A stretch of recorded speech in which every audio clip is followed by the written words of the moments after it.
Buenas tardes, bienvenidas, bienvenidos, gracias por estar aquí en esta presentación. Tanto los que están conectados ahí en el Zoom, les damos la bienvenida, como los que estamos acá presencialmente, gracias por compartir este espacio con nosotros.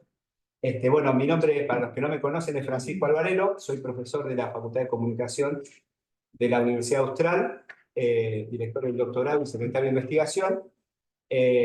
También en esta investigación que venimos a presentar hoy, como parte de un proyecto que desarrollamos también con la Universidad de El Salvador, nos acompañan los coautores de este libro, acá lo vemos en primera plana, de youtubers, docentes en pantalla, a Francisco Arri, doctor en comunicación, también de la Universidad Austral, a quien tuve el gusto de dirigir en nuestro doctorado, profesor y director del doctorado en educación, del área de educación de la Universidad de El Salvador, Ana Laura García Luna, también profesora de la Universidad de El Salvador y la Universidad Abierta Interamericana, y trabaja también en chequeado desde hace ya algunos años. Así que vamos a estar chequeando todo lo que se diga en esta presentación, a ver si es veraz, si es engañoso o falso. Esperemos no llegar a ese caso. Y bueno, tenemos también el gusto de compartir esta presentación con Florencia Daura, que es doctora en educación de la UNCUYO, directora del doctorado en educación de la Universidad Austral. Así que también queríamos hacer una presentación en conjunto, la Facultad de Comunicación y la Escuela de Educación de la Universidad. Así que gracias, Florencia, por compartir esta presentación con nosotros. Y bueno, elegimos un formato un poco más descontracturado porque Florencia va a hacer preguntas, espero que no sean muy difíciles. Nos la adelantó, vamos a decir ahora, nos las adelantó, para que luego demos espacio a las preguntas de quienes están conectados en el Zoom o aquí presentes. Y agradecemos como siempre a Mercedes León, la secretaria del doctorado, que está ahí asistiéndonos remotamente. Así que bueno, dicho esto, comenzamos, Florencia. Bueno, gracias. Primero, gracias por la confianza, por este espacio y felicitaciones. Ya lo felicité, pero lo vuelvo a felicitar porque el libro es muy lindo. Antes de hacerle las preguntas, tenía unas palabras para decir, para compartir con los que nos están acompañando, para invitarlos también a leerla, a la obra. Bueno, creo que yo la leía desde mi rol, ¿no? Desde mi rol profesional. Soy psicopedagoga, con la mirada puesta en el aprendizaje y en la educación, ¿no? Y veía cómo el libro en particular tiene aportes muy ricos para la práctica educativa, ¿no? Y en particular a la comunicación propia del acto educativo. Y que a veces cuesta tanto el vínculo entre el docente y el alumno también, ¿no? Y por qué es tan importante, veía también, ¿no? Y creo que es lo rico que el libro puede aportar, porque es esa comunicación la que puede propiciar la confianza entre el docente y el alumno, el intercambio de conocimiento y el vínculo personalizado. En particular, yo creo que son aspectos esenciales en el proceso educativo. Y esta personalización, yo también pensaba, puede oponerse a la masividad a la que estamos acostumbrados, sobre todo en determinadas instituciones universitarias, y que también es la masividad propia de los medios de comunicación y de la virtualidad en la educación, aspectos que en el libro se remarcan bastante, pero ¿no? La personalización también puede favorecerse en esos contextos de masividad, de virtualidad, como se ve en el libro, y en la virtualidad propia del acto educativo. Y siguiendo a Cerati, veía como el libro tiene una prosa con música ligera, ¿no? Lo lees y te es fácil leerlo.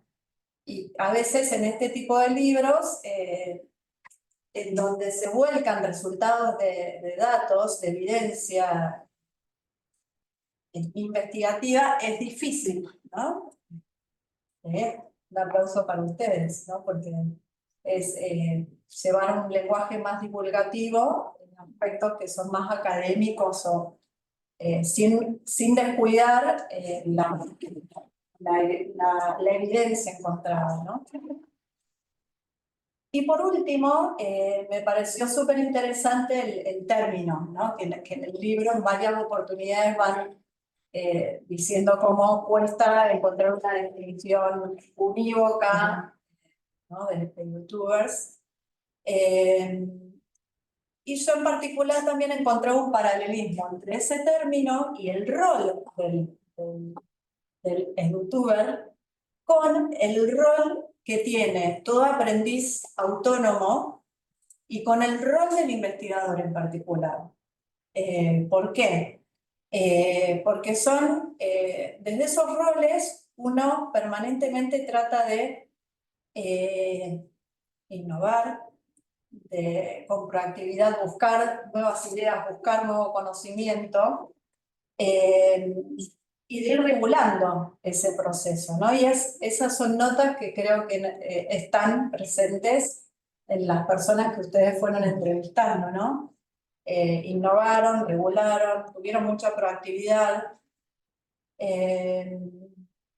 Bueno, y son tareas que se las va haciendo hasta que uno encuentra significado en aquello que trata de encontrar, ¿no? Y de ilusionar.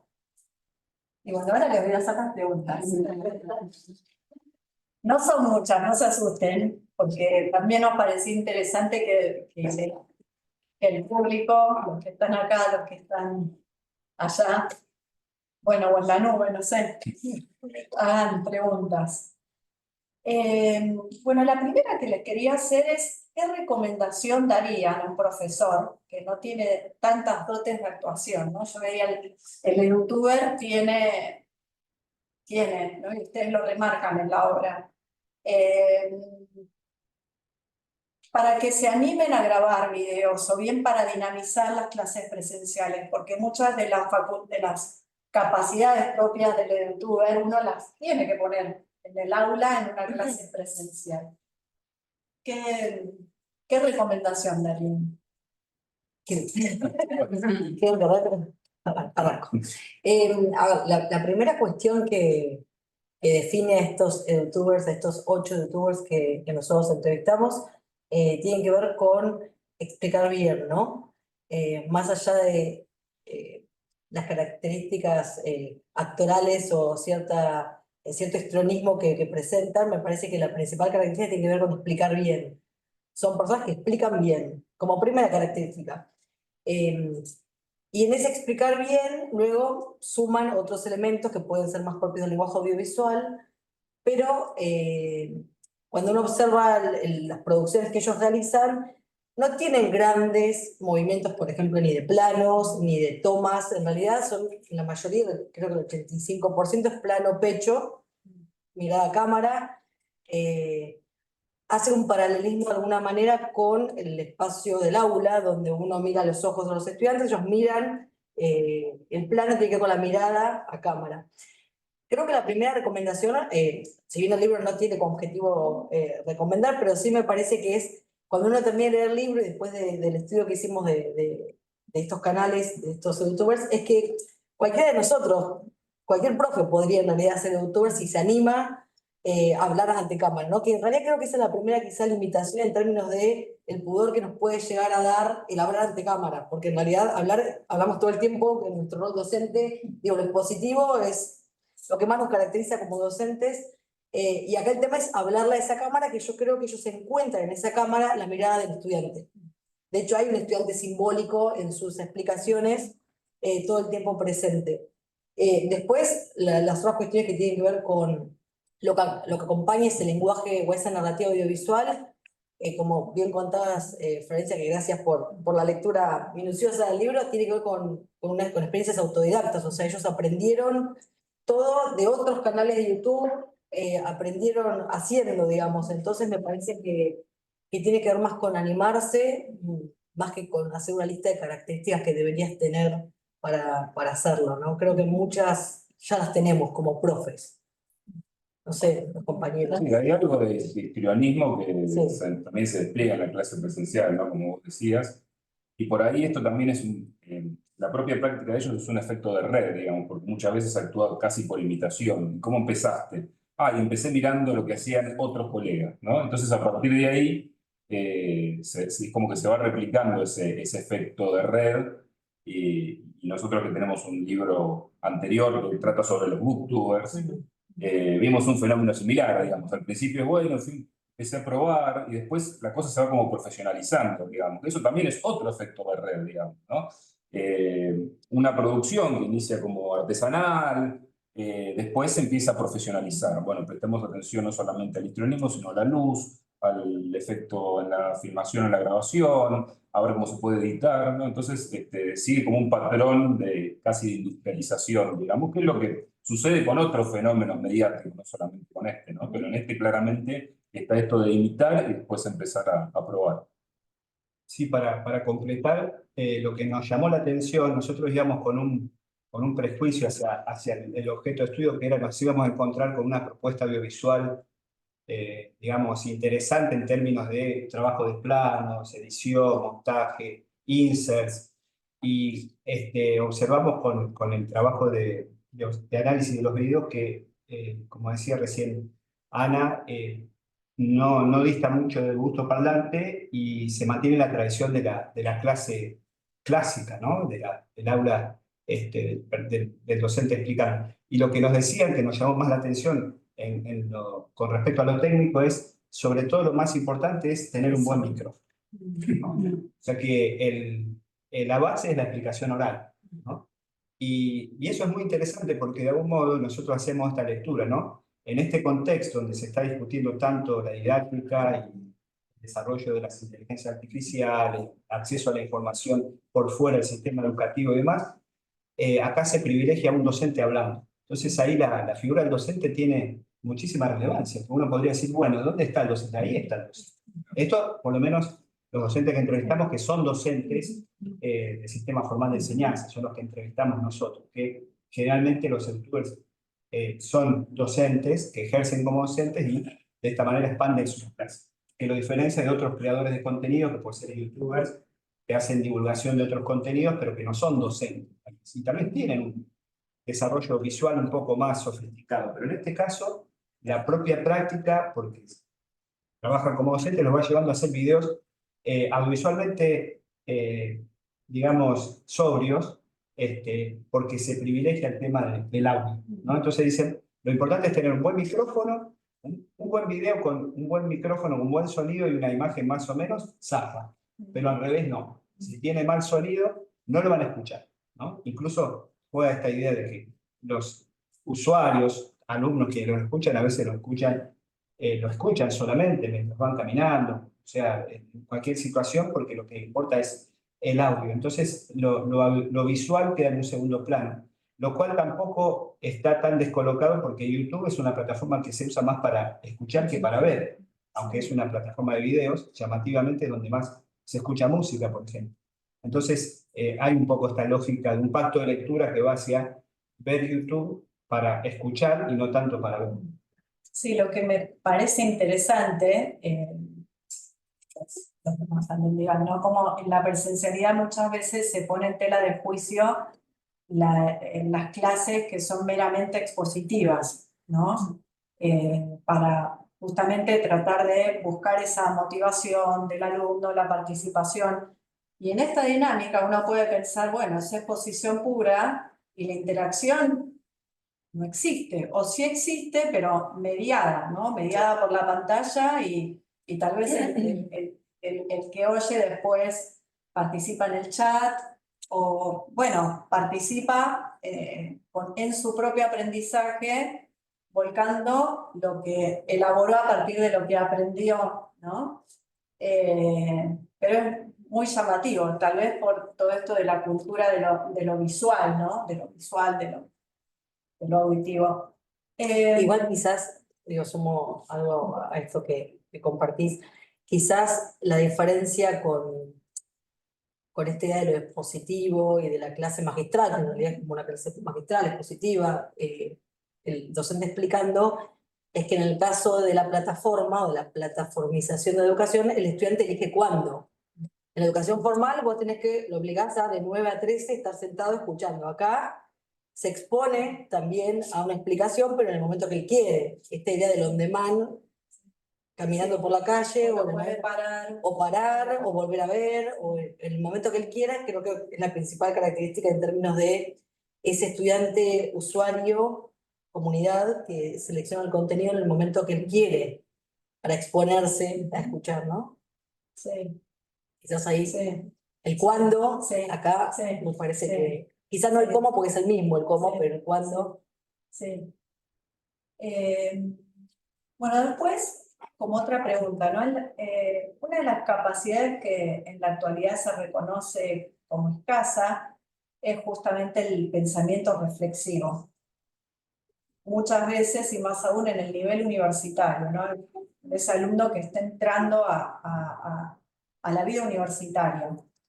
Esto, bueno, origina en todos desorientación, incertidumbre, sobre todo en los que ocupamos el rol de docentes. Frente a esta situación, ¿cómo aprovechar el recurso de los videos hechos por tubers para propiciar la alfabetización audiovisual crítica en el aula presencial? Ellos mismos definen a lo que hacen su actividad como una puerta de entrada al conocimiento, ¿no? O sea, a veces uno va con otro prejuicio que es que el video del youtuber reemplaza el texto. Y no, ellos lo ven como una puerta de entrada. Nosotros, desde la perspectiva de la narrativa transmedia, lo vemos como una expansión más de ese relato que sería como la clase, el texto y demás. Entonces ellos dicen, yo lo que hago es un resumen. De hecho, hay uno de los perfiles de uno de los que quizás tiene más desarrollo, que es Félix Díaz, Resúmenes en Telequia, que se llama Resúmenes en Telequia, este canal. O sea, lo plantea como un resumen del texto, que él lo plantea como una entrada a ese texto. Entonces yo pienso, un estudiante que le cuesta entender al autor, y mi video vendría a ser como una traducción de ese concepto, de ese autor, de esa obra, para que el estudiante vea el video y a partir de ahí se anime, tenga como alguna facilitación para acceder al texto, ¿no? O otro de los, me voy acordando, Rodrigo Sánchez Mariño, que trabajaba, dice, en mi facultad de estudio audiovisual daban Deleuze, ¿no? Deleuze y el cine, lo más difícil que hay para entender. A mí me costó entenderlo. Entonces, yo hice videos explicando Deleuze y el cine, pensando en mis compañeros que la sufrieron como yo, y después me decían, uy, profe, gracias a vos aprobé semiótica, ¿no? En la facultad. Porque hacía esa especie de traducción. Yo creo que ahí hay un aporte en un formato breve, oral, y en el modelo este de verlo en el momento que quiero, on demand, poder ofrecer una puerta de entrada al texto para que el alumno no vaya tan solo. Creo que todos reconocemos de nuestra propia biografía educativa. A mí me pasó, estudié en la Universidad Nacional de La Plata, no tuve curso de ingreso, fui directamente a textos muy difíciles en primer año, que me costaron muchísimo, y bueno, hubo que persistir, ¿no? Y en ese sentido, muchos decían, yo hubiera querido tener algún youtuber que me facilitara el acceso al texto, ¿no? Pero yo creo que ahí hay una posibilidad que los docentes tenemos de poder ofrecer este tipo de productos que tal vez nos cuestan mucho, de hacer un resumen en audio, en video, y ofrecerlos como alternativas de entrada a un autor difícil. Decir, bueno, lo importante de este autor es esto, ¿no? Y que vean el video, escuchen el audio y vayan al texto, y después en clase poder trabajar sobre las dificultades que encontraron comprendiendo ese concepto. Sí, quizás es lo que uno antes hacía mandando a leer a algún comentador, a un comentarista, ¿no? O sea, yo me acuerdo que para poder entender Kant en Filosofía 2 en la Universidad de Salvador tuve que leer primero el capítulo de Carpio, que era kantiano además, entonces ahí lo puedo entender y pude agarrar los dos primeros capítulos de la crítica de la razón pura, ¿no? Entonces digo, bueno, pues me hubiera gustado a mí también tener un profe youtuber que pudiera hacer esa bajada, esa conexión, ¿no?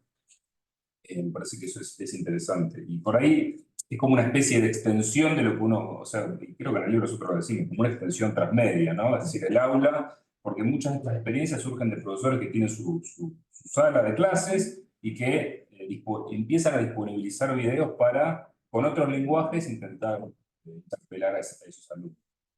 Sí, quizás pensaba también en términos de cómo se definen ellos, ¿no? que en general no hay un consenso respecto al término de youtubers.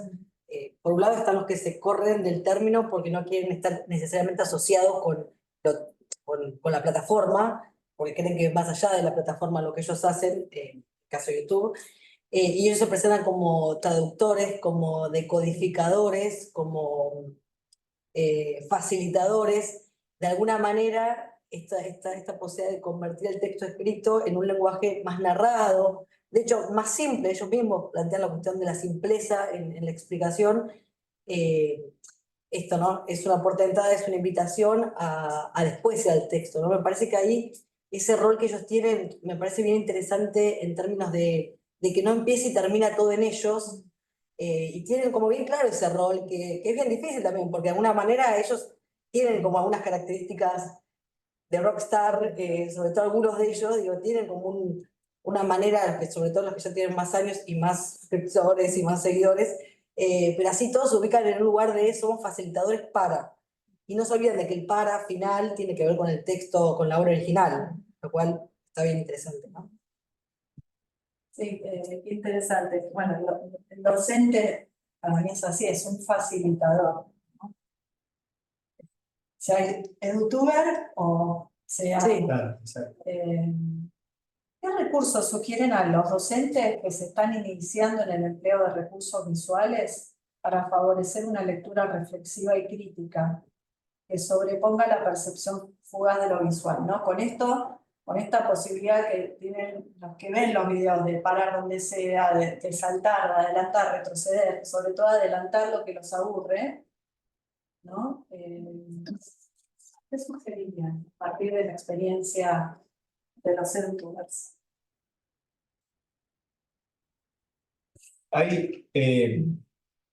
Creo que esta experiencia, ellos por ejemplo nos decían, nosotros hay distintos formatos, ¿no? Está el que graba el video, por ejemplo el caso de Félix Díaz de Una, ya casi en crudo y así lo publica, pero hay un trabajo previo de guión, ¿no? Yo creo que hay una competencia que desarrollan estos profesores, que la hacemos los profesores, que no son las lecturas, ¿no? Que es hacer como el guión de la clase, si voy a hablar de esto, de esto, de esto, pero planificado, ¿no? Por ejemplo, hay una tensión que observamos en el discurso, ellos que nos decían en las entrevistas, sobre el tema de la duración de los videos, ¿no? YouTube penaliza los videos largos. O sea, los videos largos pasan abajo de todo, digamos, ¿no? Hay toda una serie de competencias que tienen que ver con el posicionamiento de sus videos, la descripción, el título, las palabras clave, hay un montón de cuestiones ahí que facilitan que sea visible, porque ellos lo que quieren tener, obviamente, visible, ¿no? Pero pelean con el tema de la brevedad. Entonces, por ejemplo, está la idea de la serialidad, ¿no? Que es algo que me parece que ahí hay una punta para explotar en las clases. Pensar en contenidos seriales, que es una lógica muy contemporánea, ¿no? Con la cantidad de series que vemos, las secuelas, y toda la lógica de un relato que va, ¿no? Que va transcurriendo en distintos episodios. Entonces, la idea de los episodios me parece interesante para, por ejemplo, trabajar con un contenido que no lo puedo agotar en un solo video de 10 minutos, de 5 minutos, de 8 minutos, porque cuanto más breve mejor, más si hablamos de otras plataformas como TikTok, que es al extremo, la brevedad, ¿no? ¿Por qué digo esto? Porque hay un tema que nosotros lo analizamos en el capítulo 2, hablamos de tensiones didácticas, muy recomendable. Y a disposición.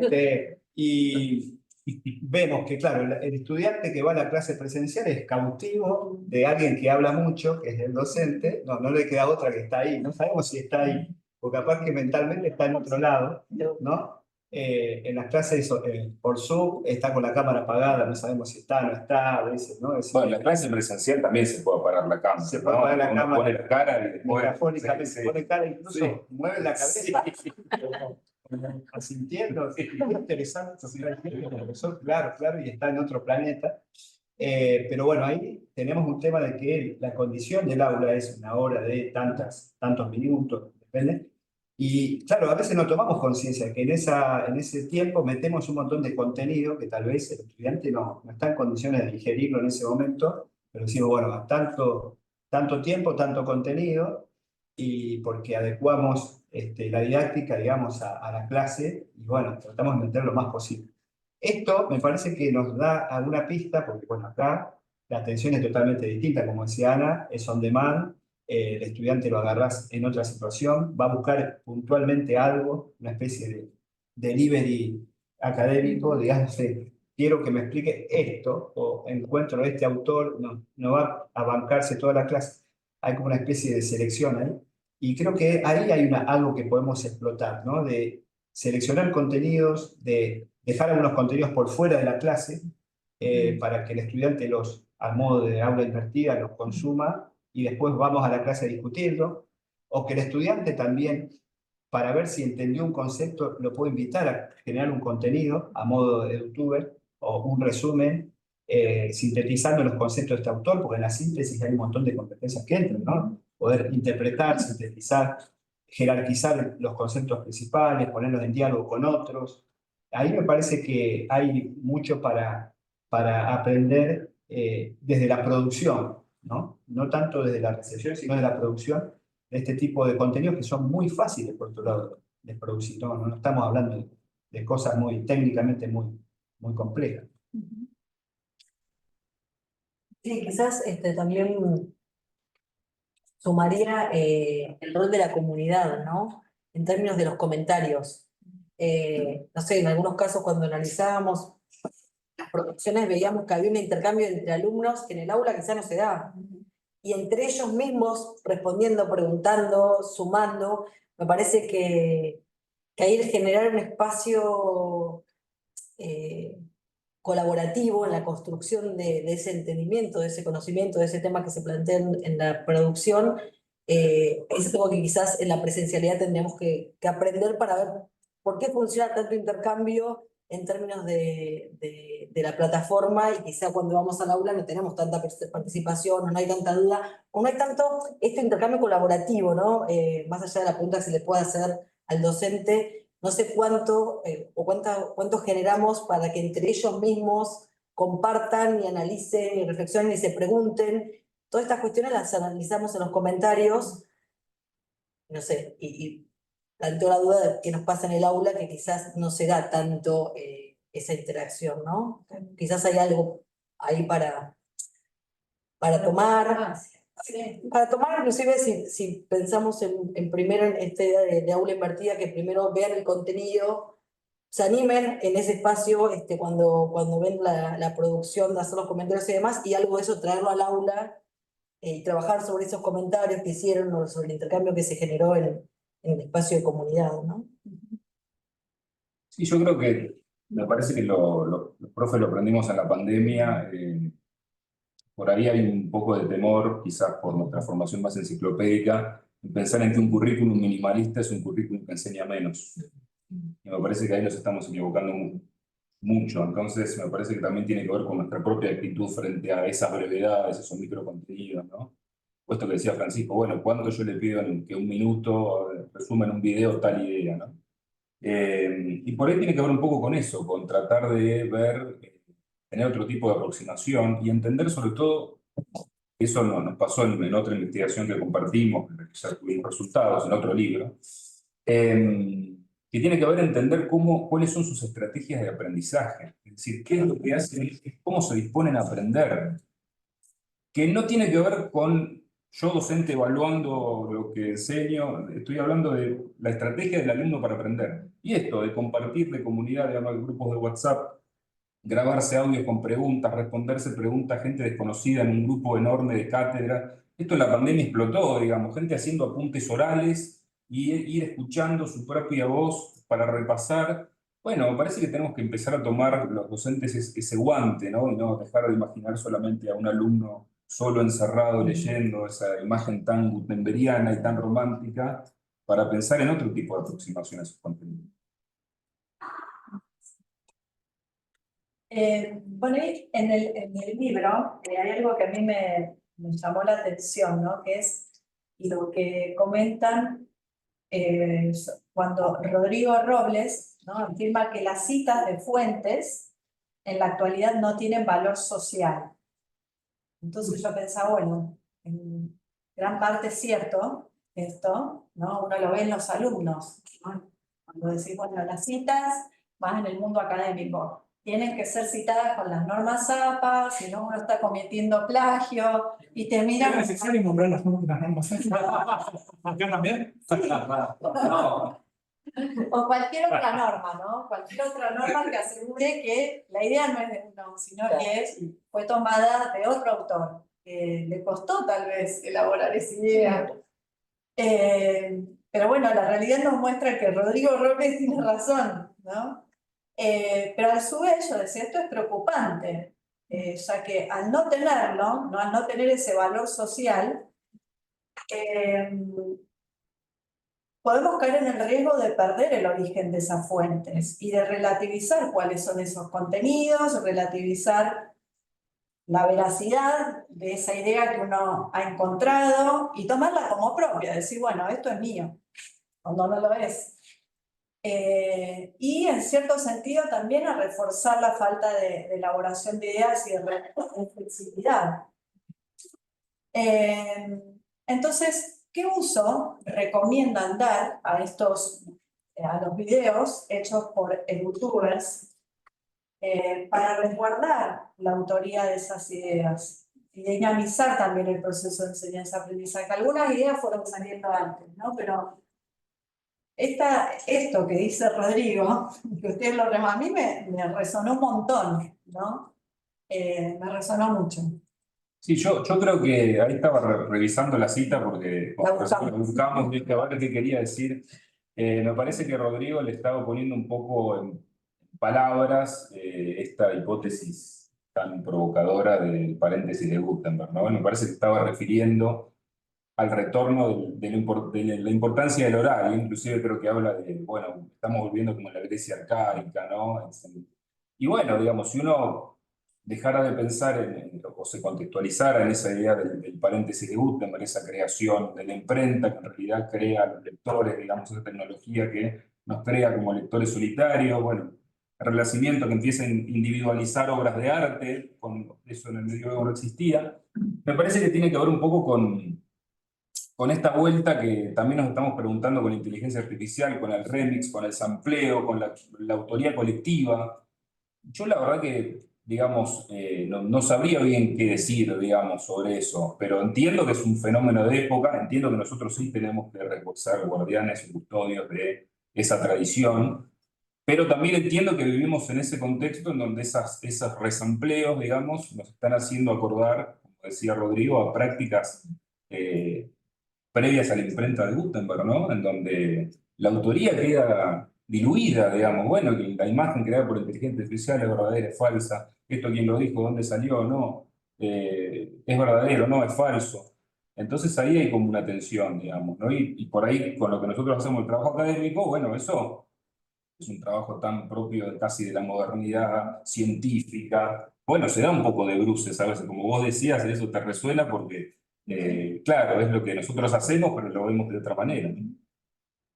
sí, es un aspecto súper interesante. Nosotros planteamos como una tensión entre oralidad y escritura. Ahí Rodrigo Robles se refiere más a las fuentes escritas, digamos, ¿no? O en a una didáctica basada en lo escrito. Incluso en un momento dice, bueno, yo le digo a los pibes, bueno, ¿para qué? O sea, si en el celular tenés todo, ¿para qué vas a ir al diccionario? Ahí tenés la información. ¿Qué hacemos con esa información?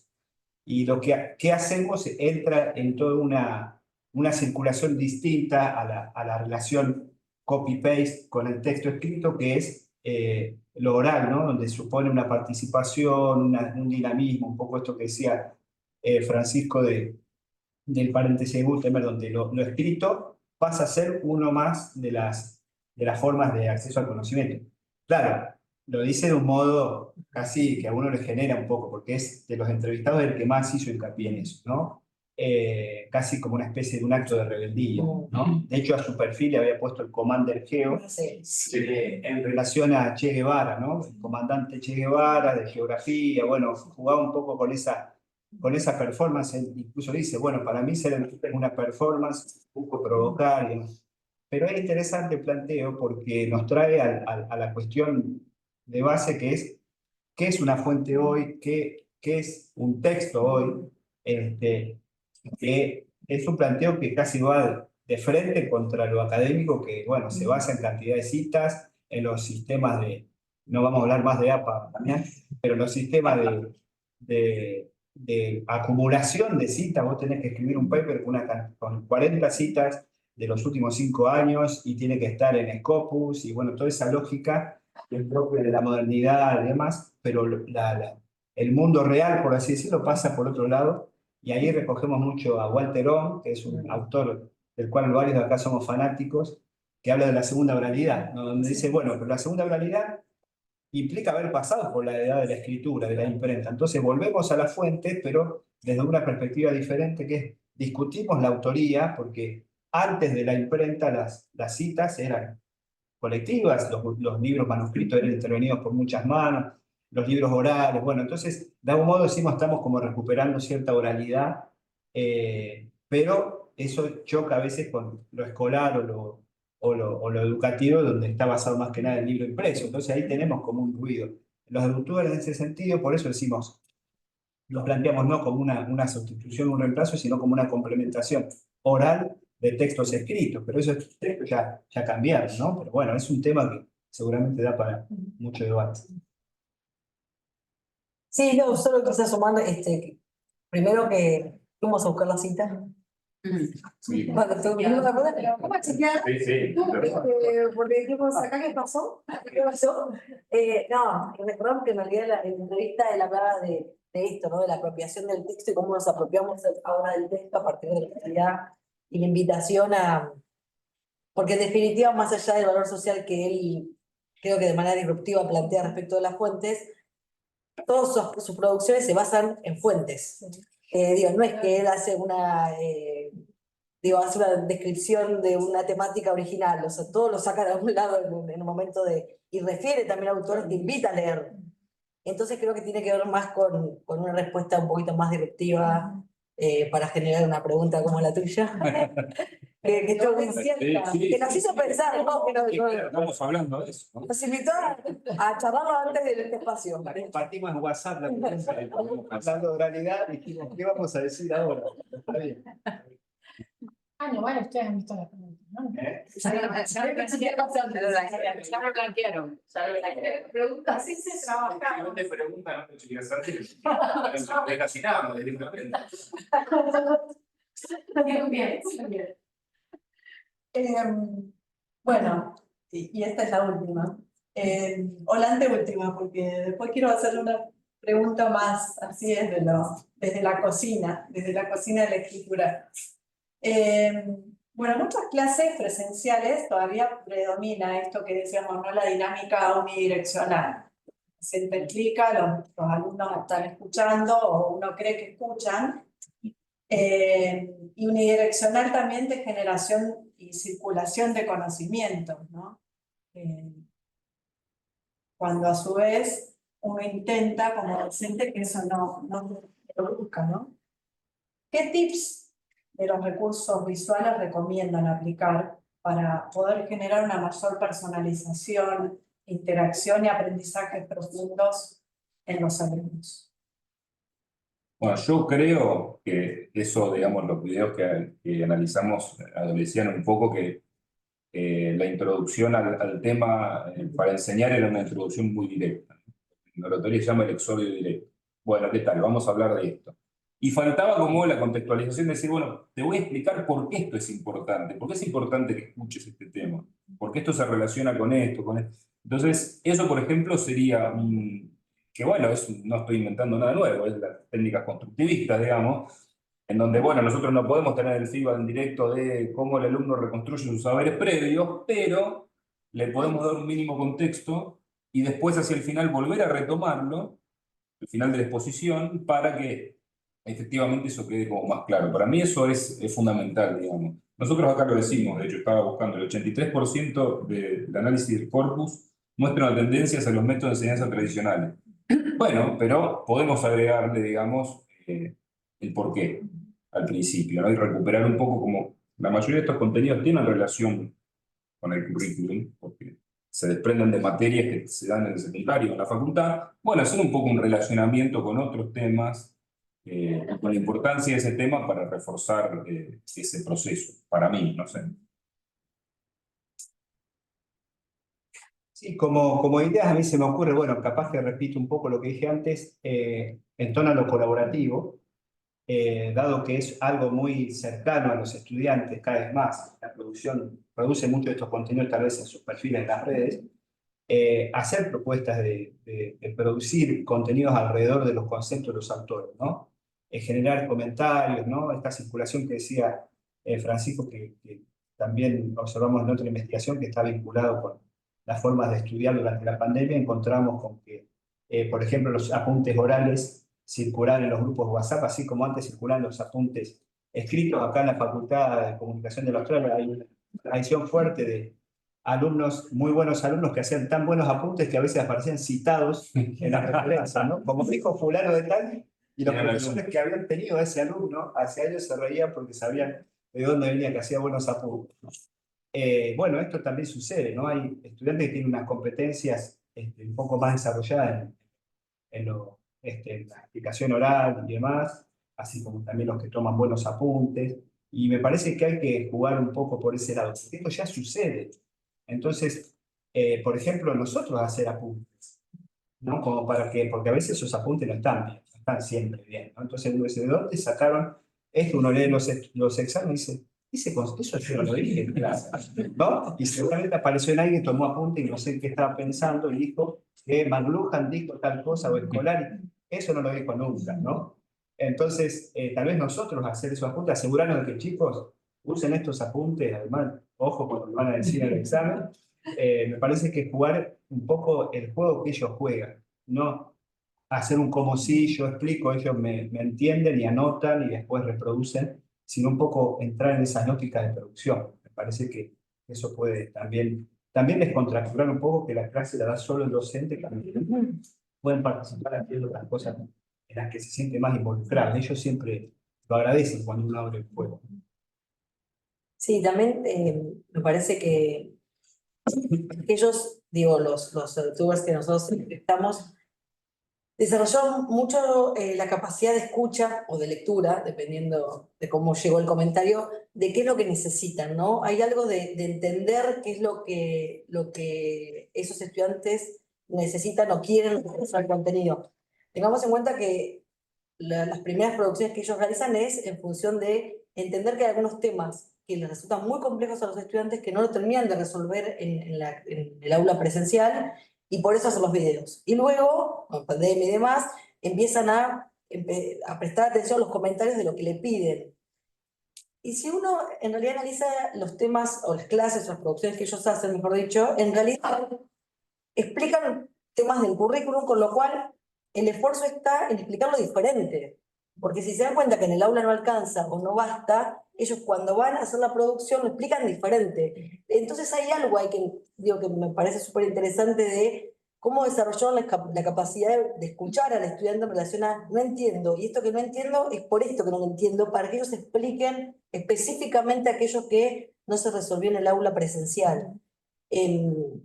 Esto son explicaciones, porque en realidad son videos expositivos, pero hay algo en la explicación que evidentemente es superadora a la clase presencial, porque son ellos mismos que se explican esos mismos contenidos de otra manera en las producciones. Entonces me parece que tienen una capacidad de escucha que está profundizada o agudizada porque después, de hecho, las visualizaciones superan la cantidad de estudiantes. Entonces, esa manera de explicar que eligió para esa producción no solamente le sirvió a su estudiante que lo pidió, sino de manera random a un usuario que entró.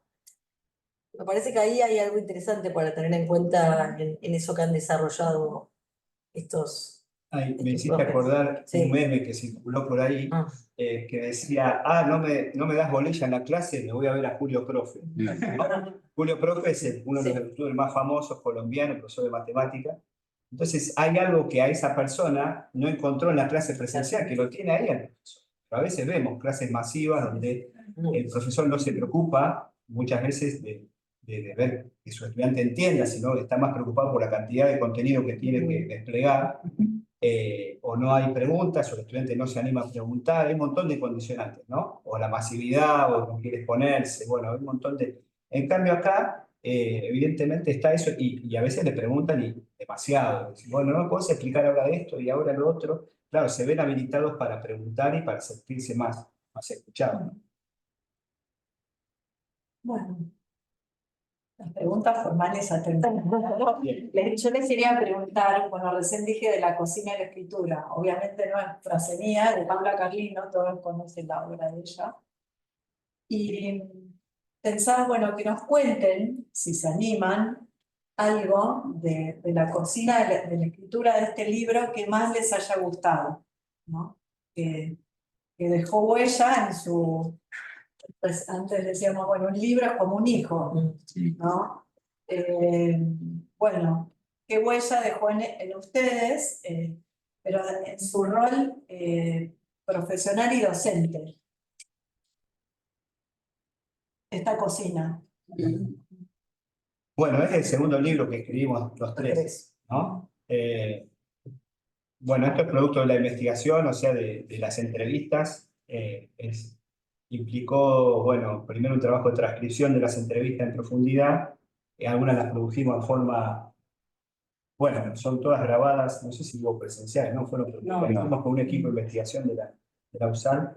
Y bueno, eso lo terminamos transcribiendo y esto fue leer el material y empezar trabajar en un documento colaborativo, empezar a tirar ideas, a escribir, a agregarnos, decir, bueno, acá agregaríamos esto, o sea, ya lo tenemos muy mecanizado, pero creo que no lo podríamos hacer si no fuera por Google Drive, digamos. Gracias Google Drive. Y bueno, y es interesante porque uno va escribiendo, el otro le va agregando comentarios, y dice, che, ¿por qué no agregás? Nosotros hicimos después un trabajo muy minucioso de edición con Tilde, editora, que es la editorial que no la hemos mencionado. Acá está Bárbara presente. Hubo una ida y vuelta con el editor y nos pedían más teoría, ¿no? Un poco más de carne teórica, ¿no? Nosotros teníamos al principio un poco de miedo que fuera demasiado, pero después dijimos, bueno, y la verdad que quedó bien dialogado la teoría con conceptos que venimos trabajando hace mucho nosotros y que ya nos conocemos, ¿no? A Pancho le gusta mucho Castells, por ejemplo, ¿no? A mí me gusta mucho McLuhan, es casi como un mantra, si nosotros citamos a McLuhan, es como los músicos que citan a Pugliese, porque claro, de suerte, nosotros citamos a McLuhan. Y bueno, y fuimos ahí completando entre los tres. La verdad que es una experiencia muy linda bueno, realmente que he escrito a 6 manos, ¿no? Si bien después a veces cuesta un poco, hay que unificar el estilo y demás, pero creo que eso fue una experiencia muy...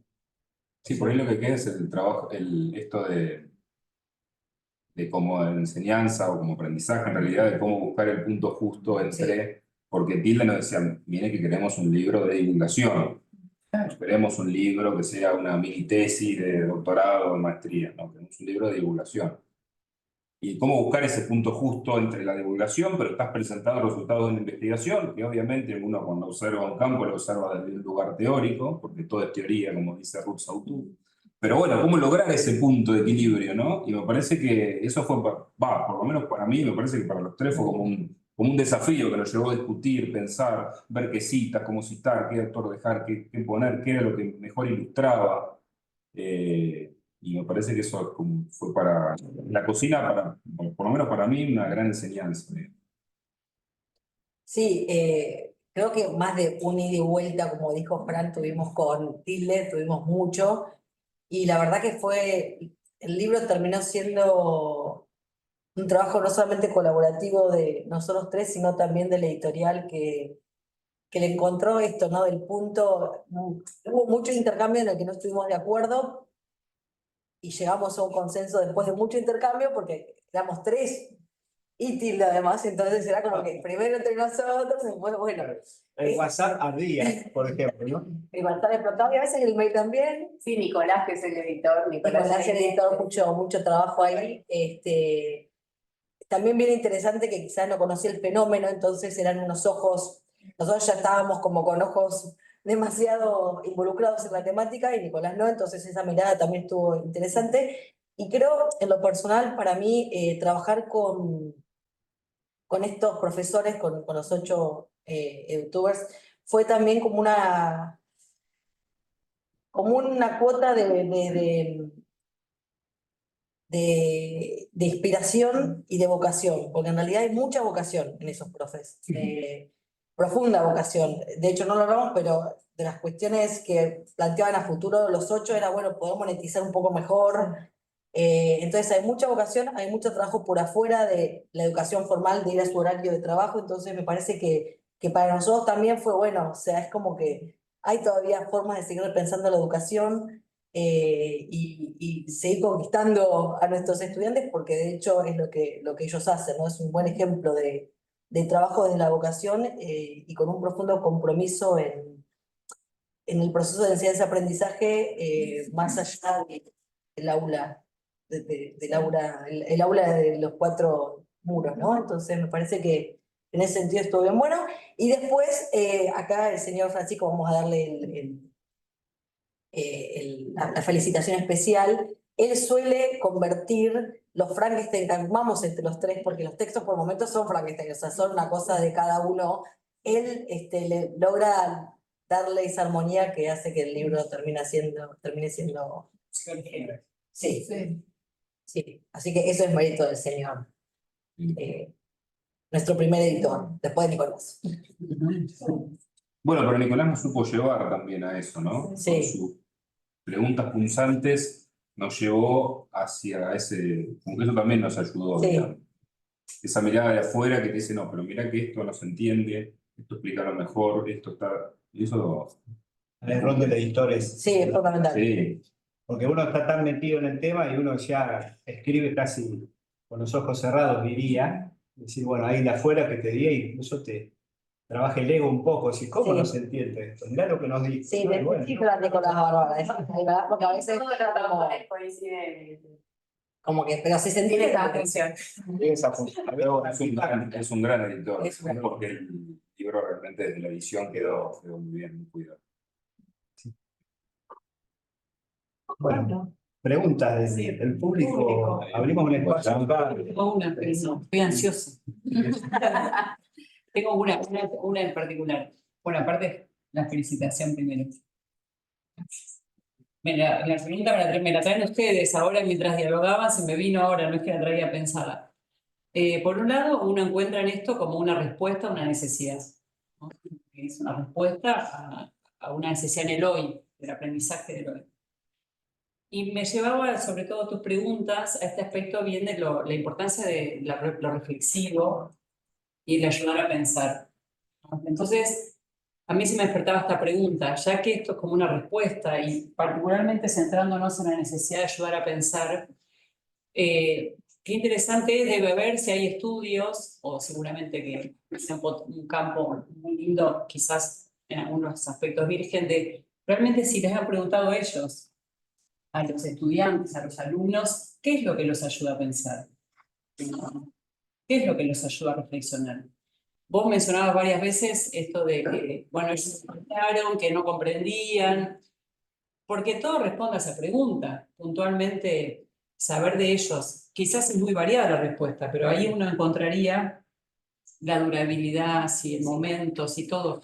Como sé eso, esa base, si es una base ya estudiada o es algo para explorar, concretamente con ellos, con los estudiantes.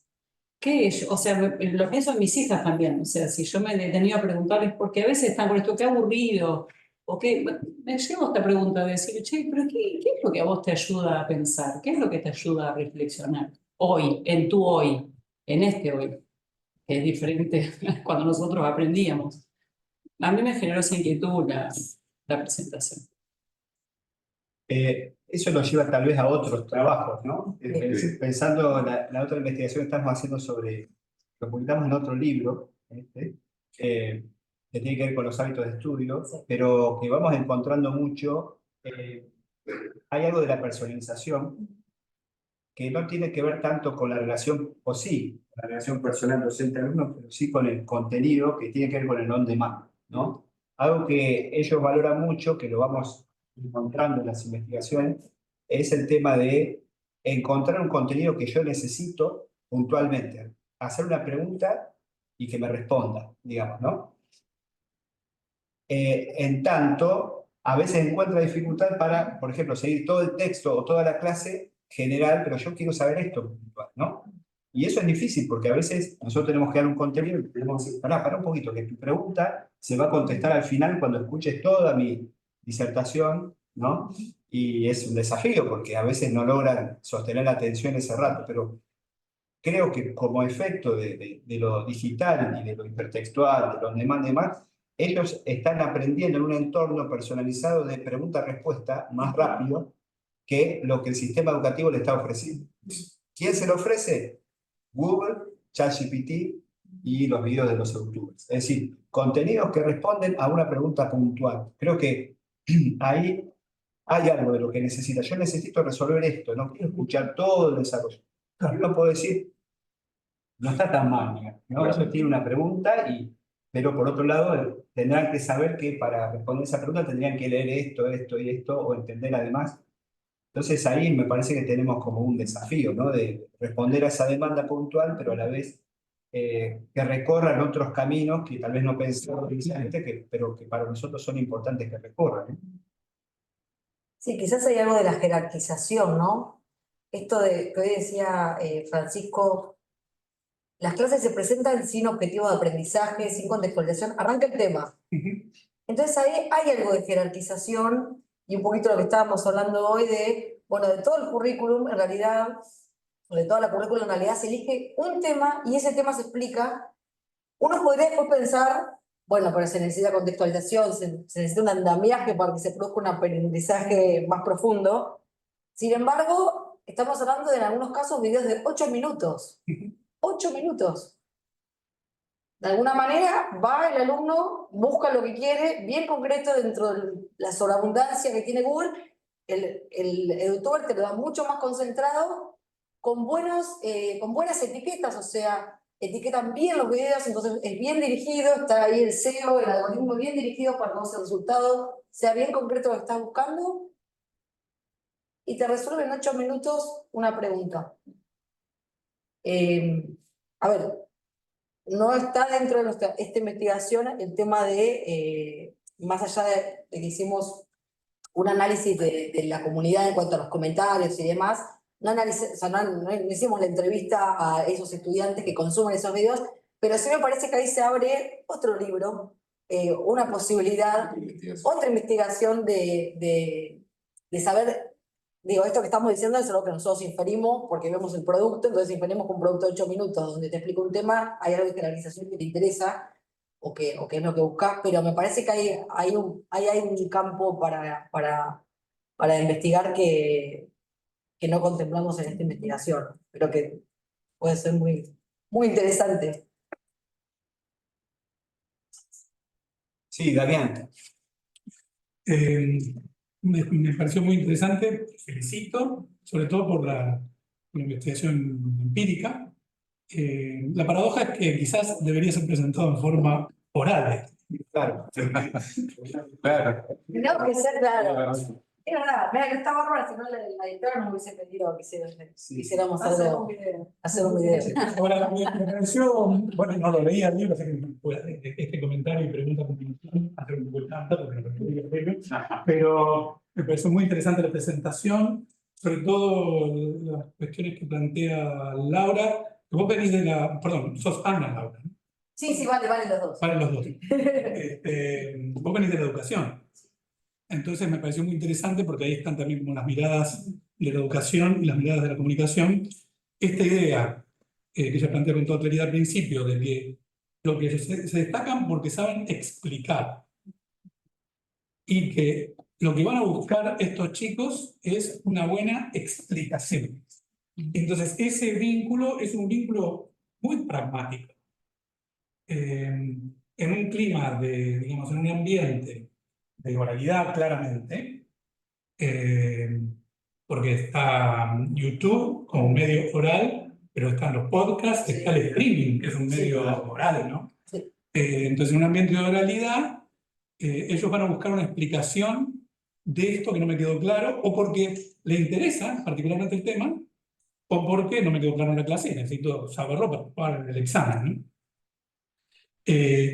Y la contrapartida de eso es que, vos decías también, el docente, estos edutubers, tienen la vocación de solucionarles ese problema. Y eso me parece interesante para aprender. Porque nosotros a veces no tenemos la vocación de explicar hasta que lo entienda, que no tenemos la paciencia, porque no estamos pensando tanto en, voy a verificar que comprendió, ¿no? Desde su mundo, sino más bien, bueno, dar todo lo general. A veces por ahí hay como un énfasis en poner en contexto, que sé yo, que a lo mejor a ellos no les interesa hoy en día tanto. Bueno, eso me pareció súper interesante, porque quizá hay un momento en nuestras clases, que no puede ser muy largo, un momento de explicación para que entiendan. ¿No? Y como las clases de apoyo que teníamos antes. No sé si siguen. Bueno, no, y después la otra cosa que me pareció interesante es esto de la explicación, la vocación que ellos tienen de explicar hasta que se entienda para solucionarles un problema. Estos tipos son servidores, digamos, ¿no?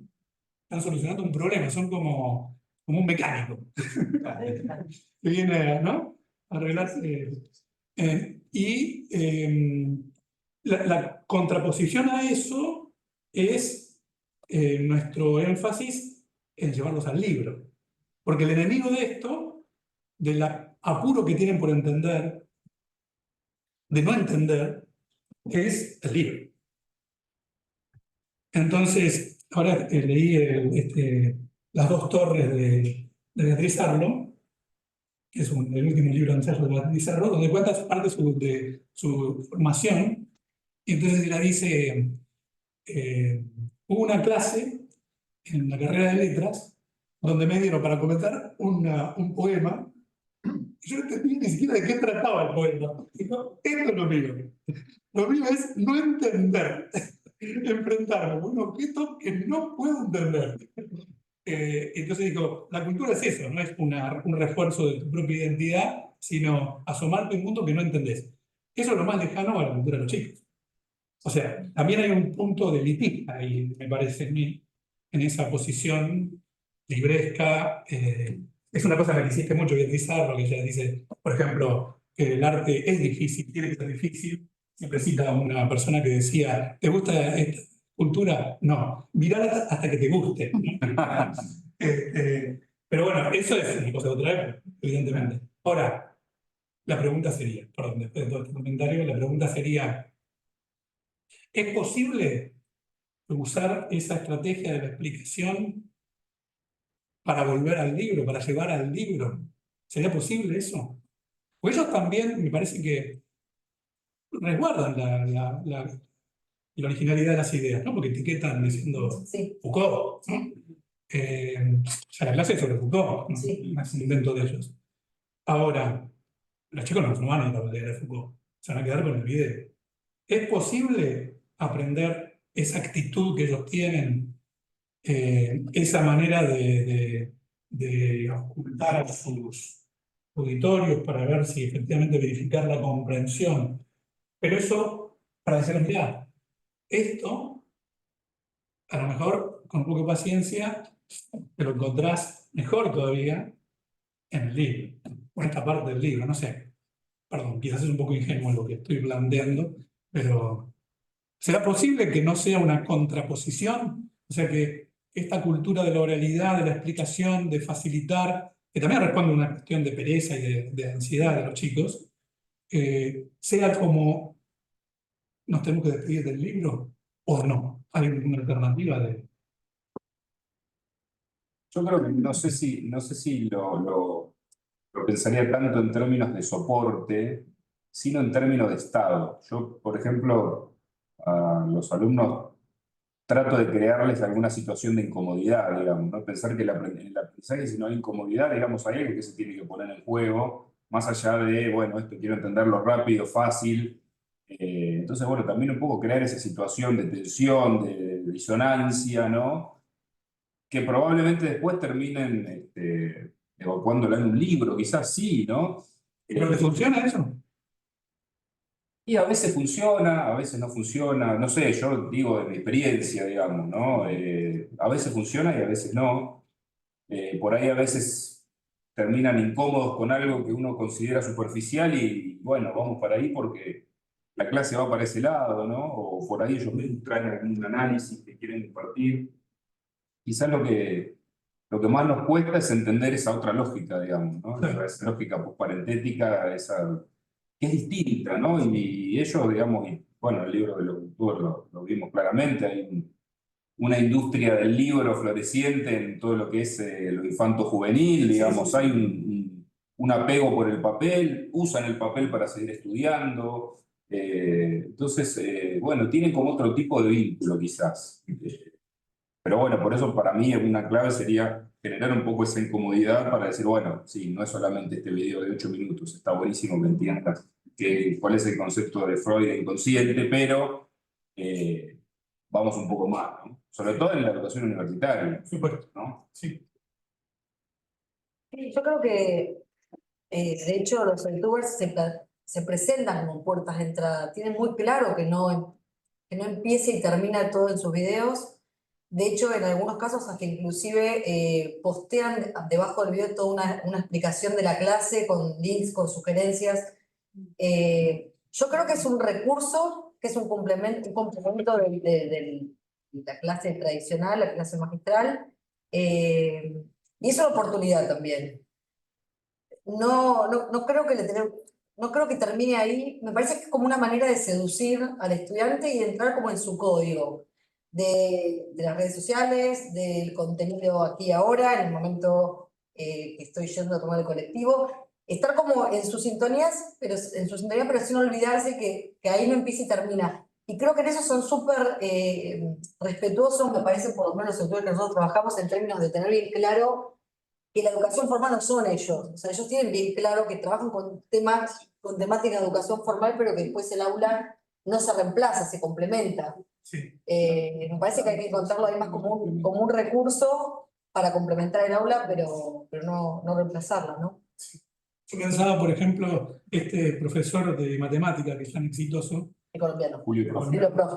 claro, para nuestros alumnos, las matemáticas son el texto. Sí. O sea, un estudiante que necesita comprender matemática para aprobar el examen es equivalente a un alumno nuestro que necesita entender el texto, que es chino para él, Sí. es matemática, Sí. para aprobar el examen. Sí, tal cual. Sí, no sabemos si se quedan ahí con el video o hacen otra cosa, igual que los resúmenes, si estudian de los resúmenes, habría que investigar eso, ¿no? De cómo estudian y si van al texto o no y cómo. Pero es lo mismo cuando uno le dice en el aula, digo, no estudies el PPT, tenés que leer el libro, no estudies el... Acá sería lo mismo, no te quedes con el video. Claro, claro. O sea, Sí, sí. es un recurso para mí, Sí, sí. la producción. Igual los chicos lo que le preguntan hoy al chat, como yo digo GPT, pero está mal, ¿no? Un GPT. Sí, pero está bien. Lo que le preguntan, yo la veo en mis preguntas, es explícamelo más fácil. Claro, Una pregunta, todo 5 hojas no le gusta, 3 hojas no le gusta, explícamelo más fácil, que lo pueda entender. O sea que volvemos al mismo origen de que ellos buscan entender. Pero además me hacía acordar más falta cuando dice que no por buscar tantas salidas nos quedemos sin entradas. Me Ajá. parece que de alguna manera esto también es la manera de ver por dónde entro claro, tal cual. para llegar a otros objetivos que de todas maneras no llegaría si no fuera con esto que, Claro. que tiene que ver con lo que les gusta a ellos. Pero bueno, me hicieron acordar también a esto de mi hija preguntándole, ¿qué es más fácil, porque Claro, no puedo entender, sí, sí. y el loco te entiende y te lo hace más fácil. Todo apunta a la comprensión. Sí. Alguien de la sala del Zoom, si quiere hacer una pregunta, puede. Había chateos. Digan, felicitaciones. Menos mal, claro. Bueno, agradecer las felicitaciones en chat, pero si alguien quiere hacer una Me pregunta, parece que eran las que yo vi eran felicitaciones. directamente puede. A ver, voy a ver el chat por las dudas. Abrir el micrófono, ¿no? Se puede abrir el micrófono. Sí, ahora- pueden abrir el micrófono. Dale, amigo. Acá dice Patricia Nigro, hola Patri, ¿cómo estás? Sí. Atentamente coincido con todo, no prendí mi cámara. Bueno, bien. Presentaciones también acá de Iván, muchas gracias. Y también de Marita Grillo, hola Marita. Dice, felicitaciones por el libro, por la presentación, que le dio una vuelta de tuerca al trabajo realizado. El libro es otra forma de abrir los muros del aula, tal como hacen los educadores. Felicitaciones María Ángeles también, un saludo. Vayan ahora por Aprentubers. Ya le puso nombre. Está bueno. Pero bueno, cualquiera que esté ahí en el Zoom que quiera hacer una pregunta puede abrir el micrófono, entiendo, y hacer la pregunta mientras, no sé si hay está. Es un lindo tema de tesis. Sí. No sé, estudiantes de educación que están pensando sus tesis. Claro, es un buen tema de tesis. Sí, claro. Sí. Totalmente. Preguntarle. Sí, una cosa hablando de eso, de que, bueno, disparadores, ¿no? ¿Qué les disparó a ustedes para este libro, para crear este libro? Porque me parece súper actual en esto que decían, uno está con los jóvenes que están, yo tengo sobrinas también, que a Julio es Julio, ¿viste? Entonces, ahí te das cuenta que mi hermana dice, no necesito maestra particular porque lo tengo a Julio. Entonces, lo tiene en casa y para responder estas cuestiones. Entonces, me parece súper actual el tema que han tomado. ¿Y qué les disparó a ustedes el tomar este tema del libro, el por qué? Viendo, no sé. ¿Por qué empezaron con esto?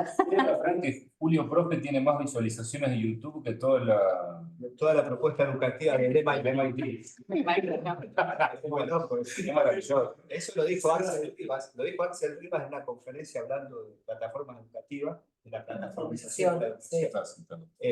Reconociendo, ahí es donde él mostró el meme que yo les comenté. O sea que es un fenómeno que está... ¿Que ahí se le ocurrió la idea de esto? ¿Cómo? No, en realidad, la idea que nos ocurrió por eso. En realidad por el primer libro de los youtubers, digamos que lo presentamos creo que en el 2020, 2021, ¿no? 2020. Y bueno, después lo cierto es que teníamos que presentar, cuando también los tiempos institucionales a veces ayudan, porque bueno, el 15 vence la convocatoria de investigación, entonces hay que armar un formulario, pero para armar el formulario hay que delimitar el tema y hacerse preguntas y plantear un objetivo. Y por lo menos en mi caso yo creo que notamos que en Argentina había como un área de vacancia. Es como, bueno, ¿qué pasa con este fenómeno? También lo veíamos en otros, gente conocida, bueno, nosotros clases en la escuela secundaria, así que lo vemos a diario y hablamos con nuestros alumnos de lo que hacen, me parece que fue también por ese lado. Y también hay una tesis que es como un antecedente de José Luis López Aguilar, que la presentó acá en Austral hace también 2018, 19 creo, sobre youtubers, que tomó el caso de Julio Profe y otros más, también en Ecuador, en Colombia. Él mismo se hizo youtuber, José Luis, doctor del Austral. Tiene un canal de Teocom, se llama, que es sobre videos sobre teoría de la comunicación. Y muy interesante la experiencia de José Luis, porque él, haciendo la tesis, se convirtió en el youtuber, digamos.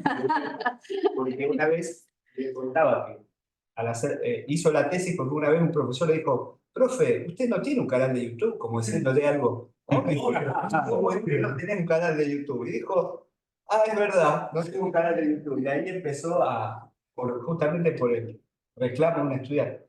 Y José Luis, de hecho, formó parte del equipo, y de algún modo tomamos algunos elementos de teorización sobre algo que está totalmente nuevo, pero no había, en Argentina no había referentes. Nos costó mucho entrevistar a estos 8, nos quedaron algunos ahí afuera que no terminamos de concretar, es un fenómeno difícil para que quede bolillo, básicamente, ¿no? Algunos, no estos, pero algunos están muy subidos al andamio de la fama, de la cantidad de visitas y no responden entrevistas. Entonces, cuesta que... Hay una pregunta de Graciela Paredes. Graciela Paredes, buenas tardes. La directora del instituto dice, cuando uno investiga un tema, a veces se enamora de ese tema y quiere ir más allá. ¿A ustedes les dio ganas de ser educadores? Yo el más educador de los 3 creo que sos vos, claramente. Vos sos medio performático. Sí. Puede ser. No me da el tiempo. Ya te pongo colorado. Una vida paralela para tener mi canal de YouTube puede ser. Sí. Podría disfrazar, de hacer ese tipo de cosas. Nunca te vimos disfrazado, ¿no? Nunca pasó. Nunca pasó. Pero bueno, podría ser, Graciela, podría ser. Ahí está. Ahí está Graciela.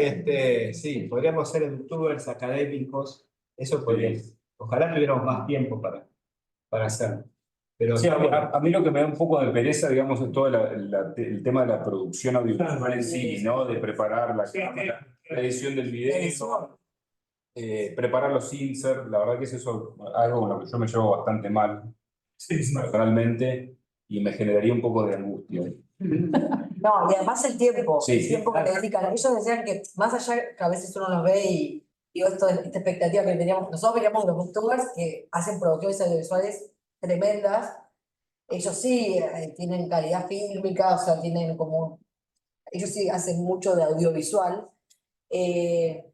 Y cuando pasamos a los youtubers, obviamente nos encontramos con producciones un poco más sencillas, pero así todo, en todos los casos nos referían el tiempo que les llevaba no solamente la planificación que se convertía en un guión, ¿no? La planificación que hacemos educativa que se convertía en un guión, y después, salvo alguno que hablaba de corrido, los demás tenían que editar. Claro. O sea, Furcio editaba insert, o sea, Sí. bueno, eso les llevaba, convengamos que el rango de producciones que nosotros estudiamos, que fueron 28 videos, creo en total, 24, 28, era la muestra, eran de 8 minutos a 1 hora y media. O sea, de 8 minutos podés llegar a hablar 8 minutos sin un Furcio, pero 1 hora y media, eso hay que editar. Claro. Que decían que el trabajo era... ¿Y ellos mismos editan o lo mandan? No, ellos No, mismos. ellos son autodidactas, Son autodidactas. gestionaban ellos. Sí, eso. A mí bueno, me queda vine porque me interesó el libro, el título del libro.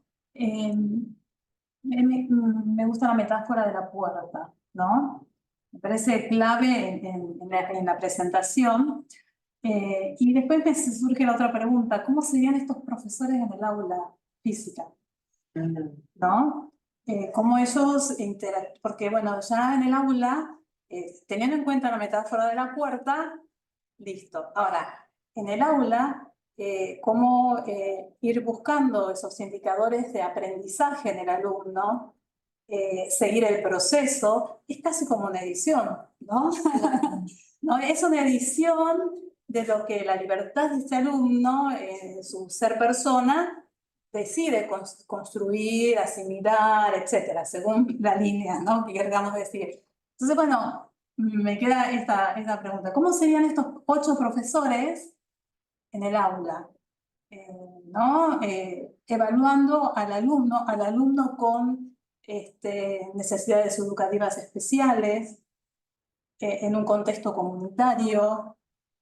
Me estoy focalizando en la educación formal, obviamente, ¿no? No obstante, rescato lo de la puerta, la metáfora de la puerta que ya nos ubica desde dónde mirar el fenómeno, ¿no? Me parece loable toda la producción, la comunicación y dar respuesta a un nuevo lenguaje de las nuevas generaciones, ¿no? Sí, bueno, muchas veces también el sistema formal impone sus propias lógicas, ¿no? Para hacer el seguimiento de un aprendizaje, en el modo de calificar, en el modo de presentarlo en un documento escrito, en el modo de comunicación hacia los padres. Eso es algo que en el interior de las escuelas secundarias se discute mucho, ¿no? Cómo hacer para que esa rúbrica la entienda el padre y no la tenga que leer Jean Piaget para entenderla, ¿no? Que a veces el pedagogo se pasa un poquito de rosca, digamos. Y bueno, eso también un poco va formateando esa mirada, que todo finalmente se traduce en un número, que la evaluación cualitativa a veces se traduce en un número porque si no a veces no se entiende. Entonces sería interesante saber qué pasa, ¿no? Cómo se desarrolla eso. Alguien que tenga esa capacidad de editar, de que hace, porque realmente hay docentes, yo al profe Teo lo he visto ¿no? En teoría de la comunicación, por ejemplo, ¿no? Pero a mí me llama la atención, o sea, me gustaría, me deja la curiosidad, ¿cómo sería un profesor si edita de esta manera? ¿Cómo será así?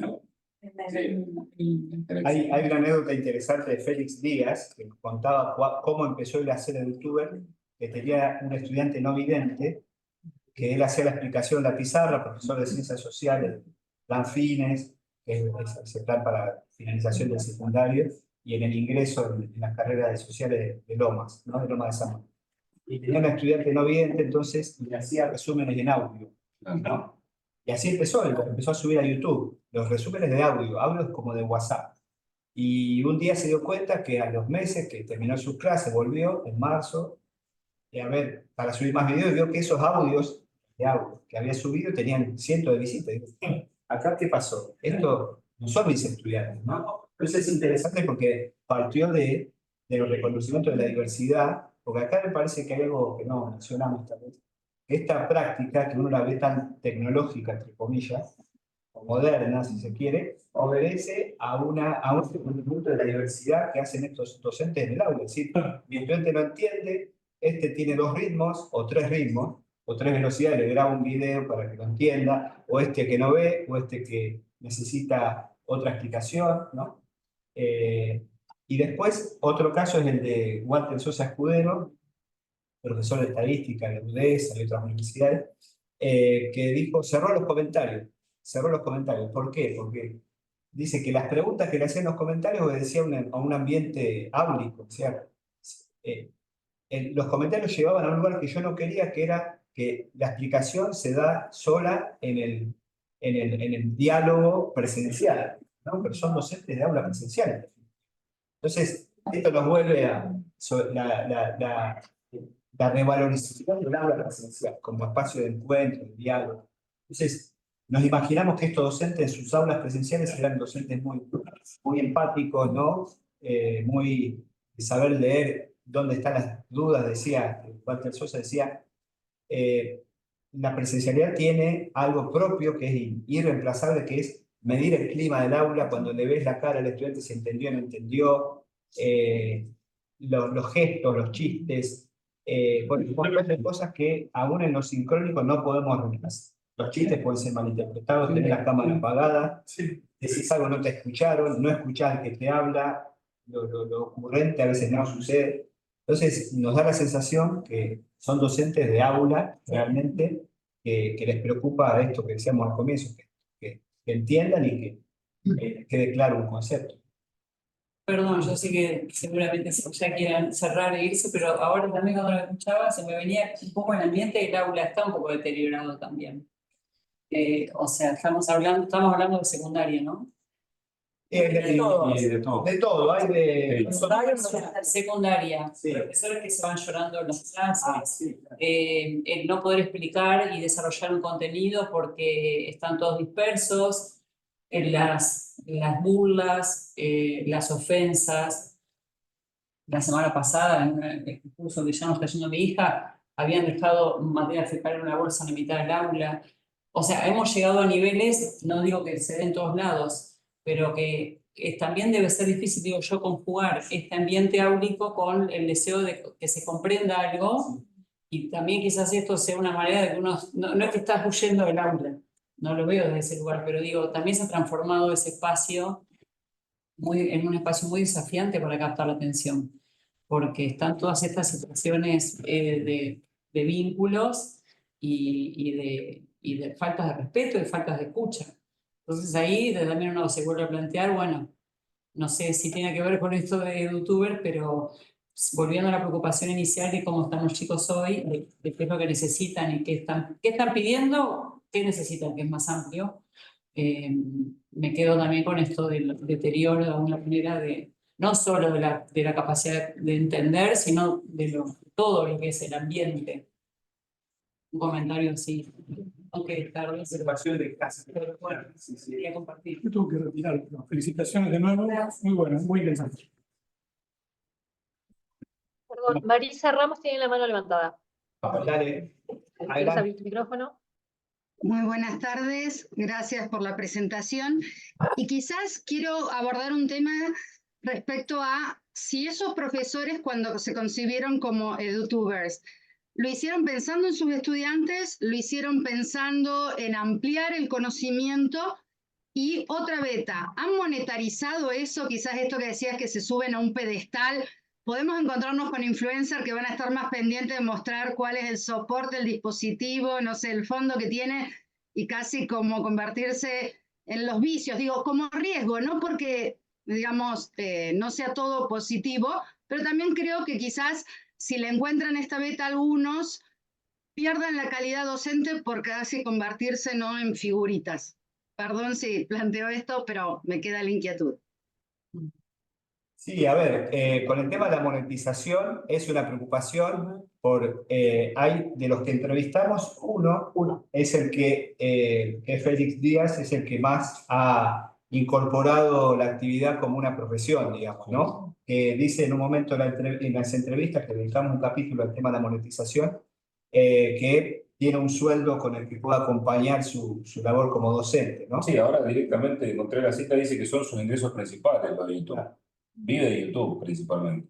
Claro. Que al principio era un complemento, pero ahora ya es su ingreso principal. Claro, dice, no dependo 100% de la docencia presencial para subsistir, digamos. Claro, claro.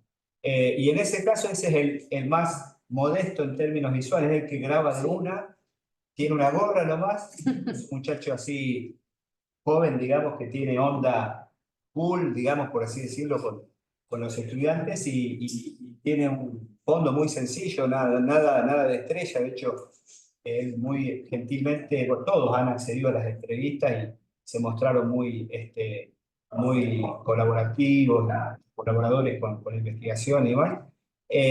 Acá no encontramos mucha estrella, ¿no? Pero es interesante lo que dice Walter Sosa Escudero, que dice, habla de hecho, él habla de una segunda monetización. Claro. Ahora que lo discutimos eso, que era, en realidad, no tanto por monetizar en YouTube, sino decir, bueno, si yo doy una buena clase, por ahí me llaman de otro lugar para dar un curso, una conferencia, pero porque me conocieron en un video en YouTube, ¿no? Como una especie de vidriera, ¿no? Claro. Entonces lo pensaba desde ese punto de vista.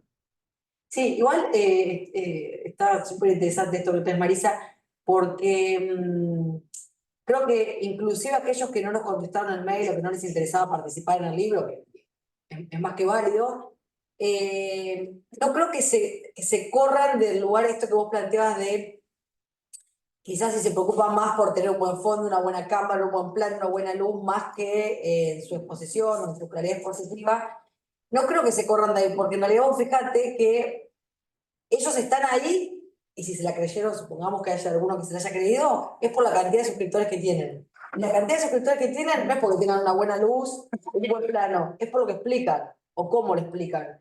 Entonces, no creo que, digo, no lo salva de la vanidad, pero digo, me parece que su rol no creo que se vea dañado o que en ese sentido se pierdan, porque sigue siendo la explicación lo que lo salva. Y la cantidad de suscriptores lo tienen porque explican bien. Sobre todo teniendo en cuenta, o en base a estos 8 que nosotros analizamos, donde el fuerte no es lo audiovisual, el fuerte no es la edición, el fuerte no es la mejor cámara, la mejor luz, sino si lo explican bien o no y tiene un buen sonido. Entonces me parece que en ese sentido no creo que bajen la calidad de sus contenidos, más allá de que no nos quieran dar las entrevistas a nosotros. No, ellos reconocen que lo más importante es tener una expertise en el tema, ser expertos, saber mucho del tema y explicar que lo diferencia de un influencer que se preocupa más por lo en general, ¿no? No estudiamos a los influencers, pero uno lo que ve de los influencers famosos muchas veces que están más preocupados por la imagen o cómo aparecen en cámara y demás, y el contenido a veces es casi una excusa, ¿no? Acá no, el contenido es lo central. Son buenos docentes que explican y eso es lo que garantiza su popularidad y la visibilidad. O sea, cuando más visitas recibe, más visualización aparecen primero. Y en ese sentido creemos que es interesante esta actividad porque revaloriza el rol del docente que sabe, digamos, ¿no? No los exonera de que caigan en las redes de la fama y se vuelvan, pero realmente si uno ve a Julio Profe, por ejemplo, que consiguió el auspicio de Casio, ¿no? Una calculadora Casio como profesor de matemática, mantienen como un perfil porque evidentemente lo valoran por eso, Claro. No porque sea, digamos, alguien que busque la fama solamente, ¿no? Y eso es lo que lo diferencia de, por ejemplo, cualquiera que sube un video a modo de tutorial o de cualquier otro video que hablan de temas, que te das cuenta que no hay un saber atrás de eso. Acá hay un saber, y un saber didáctico, pedagógico de explicar algo, que eso nos parece que es lo que lo salva, digamos, de no ser, de ser, digamos, de tener esta relevancia, ¿no?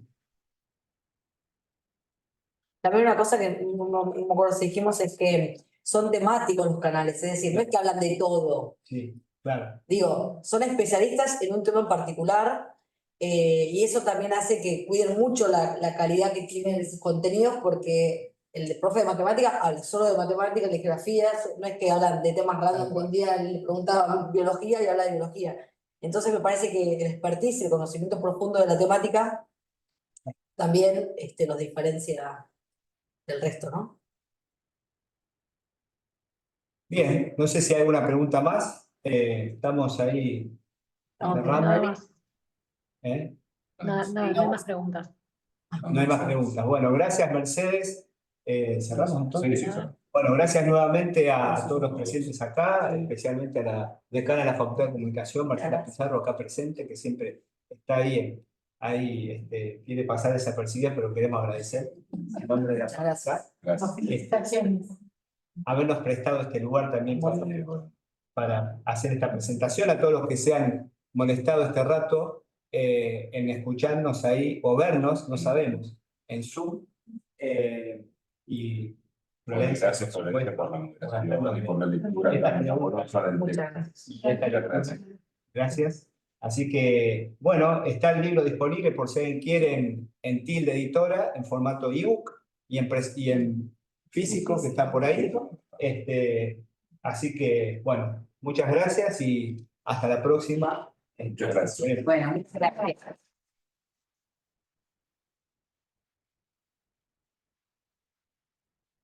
Vamos a subir la grabación al canal de YouTube de Tilde. Vamos a hacer un video de YouTube.